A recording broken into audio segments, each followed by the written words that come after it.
This is Eric with West Coast Vintage Automotive. Today we're working on a BMW X5, the E70, and we're going to do brakes, the pads, and the rotors. On the E70, here's how we know we needed to change them. Once the car is running, we've got the red brake light. That's not the parking brake, that's the brake warning light. And then over on the center console, you see that we've got the brake pads are worn. Here's what we're going to use. We'll talk about the tools as we go through, but the big thing is you're going to need a torque wrench or two. I use a small one and a large one for the different bolts. We'll talk about that later. You need a female Torx or an external Torx 18, a 7mm hex, a 6mm hex, and a 17mm or 11/16 socket to take off your wheels. We're changing out the rotors, the pads, and the sensors. I use genuine BMW parts. We'll talk about a link at the end, and here are your part numbers. In addition, I use a dust mask and the gloves, some Scotch-Brite to clean things up, and then some brake cleaner and some thread lock. First step is to get the thing jacked up. This is the center of the car underneath, and then this piece of steel right here is what I jack on, and I use a wood block so that I don't dig holes with the floor jack. So wood block, I'm going to go up against here. The car's up on the jack, and then I put jack stands in underneath these jacking points that are on the car, just in there just to catch the weight. I don't let the jack back down because I'm not getting underneath the car. I just have the jack stands there on each side to support it in case it does come down.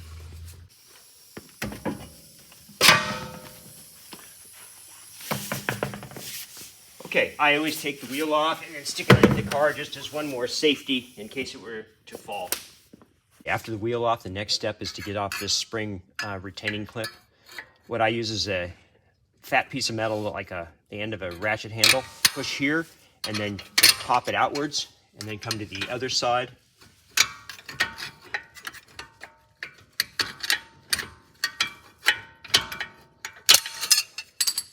And that's what you're looking at. There's two spring fingers and then two little clips that go into these holes that have kind of a tooth inside them.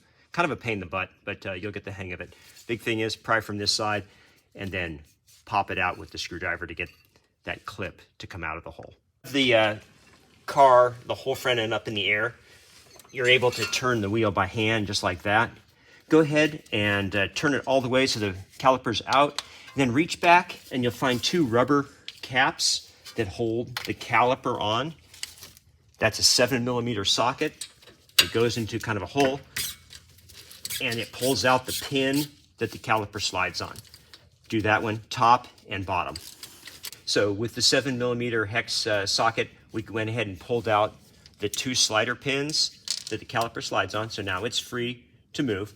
Then we're going to pop out the brake pad sensor wire. Just come in from the back and pop it. It's gonna crack, and if your red light was on, it's ruined anyways. You do need to order a new one of those. I'll give you the part number at the end. Come up to the bleed nipple and pop off its rubber cap, and then just move this, and just set it out of the way for now. We'll put that new one on at the end as the last step. We don't wanna take it all the way off right now because that gives us time to forget where it goes. Okay, whenever you compress your piston on your brake caliper, it pushes fluid back into your reservoir. So to get to it on the X5, you come up here and remove this piece of plastic that sits in on top. It's a 13mm socket that you hit these four fasteners, just a quarter turn, and then it kind of lifts out of the way. Go ahead and open up your reservoir. Have a rag handy to put to catch the drips because drips will always come off the sensor. And then I use a bottle that can create suction and go ahead and then vacuum some of it out to get it down. So when you compress the piston, it has a place to go. Next step is to compress your piston. I do that by placing a screwdriver between the brake pad and the brake rotor and gently prying and just causing it to go back inside. You can feel it going back in real slowly.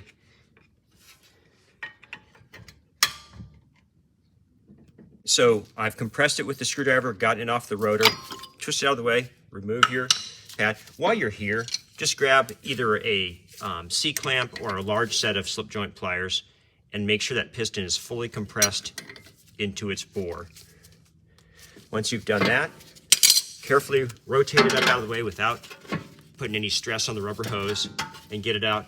Some people will use some duct tape or a zip tie to hold it into place. That's not a bad idea. Now this is your external Torx 18. Reach back in here and get the 2 bolts that hold the caliper carrier and unscrew those. You will reuse those bolts, but we'll clean them up real well and use blue thread locker on them. BMW says replace them, and it's because their bolts come with a thread locker already on the threads. They are not stretched bolts. When you pull off your carrier, take the 4 surfaces here and the friction surfaces here, hit them with a wire brush, get all the corrosion and brake dust off so they're nice and slippery for the pads to ride on in the future.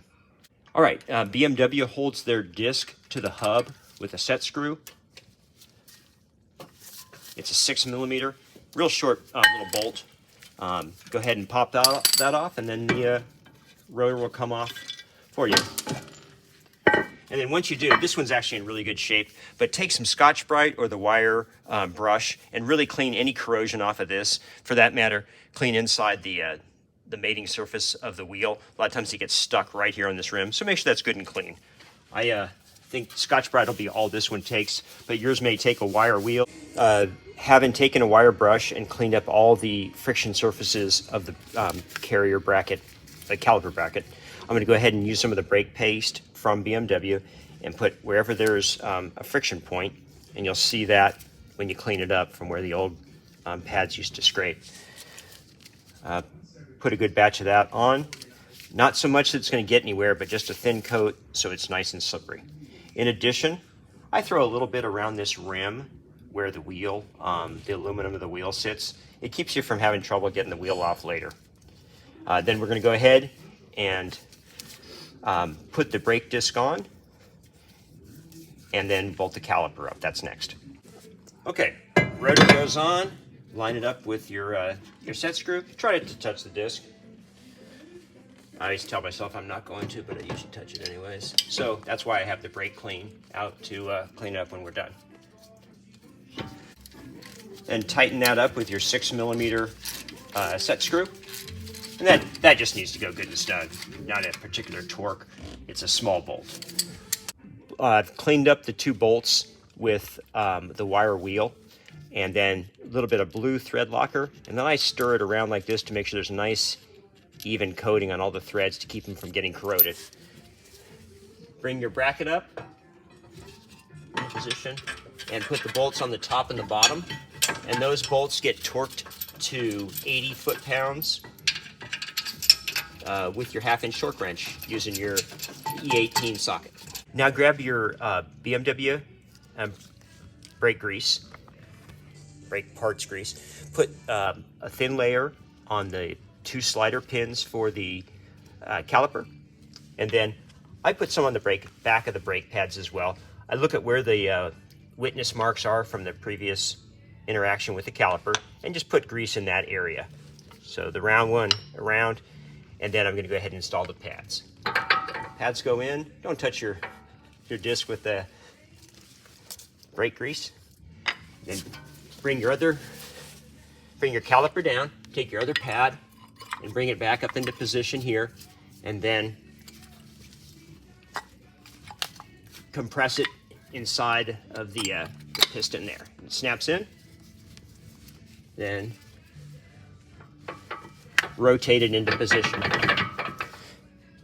Your pins come in from behind through those rubber boots, and then you're going to tighten those down with your 7mm hex head socket.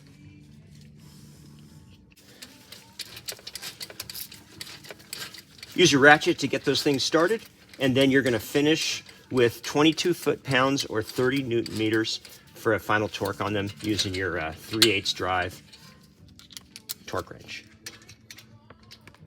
The caliper bolts, the sliding bolts, get tightened to 22 foot-pounds or 30 Newton-meters with that 7mm socket, the top and bottom, and then don't forget to put your rubber caps back in after that. So to get your sensor wire out, pop it out of its clips that you'll see along the way. They just kind of wiggle out. When you come over here, there's 2 finger latches which open this door.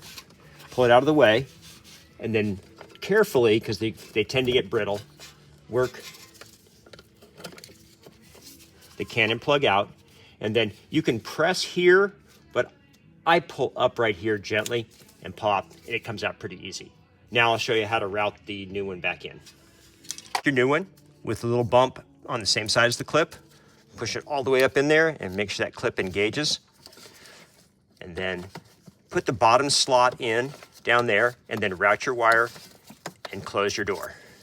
Next, come down and route the first connector piece into its little bracket, and then we'll move to the other side. Okay, route the wire behind the steering knuckle, but in front of the sway brace, right in front of the bracket. I spray a little bit of silicone onto the place where it clips in. That makes it clip in a little bit easier.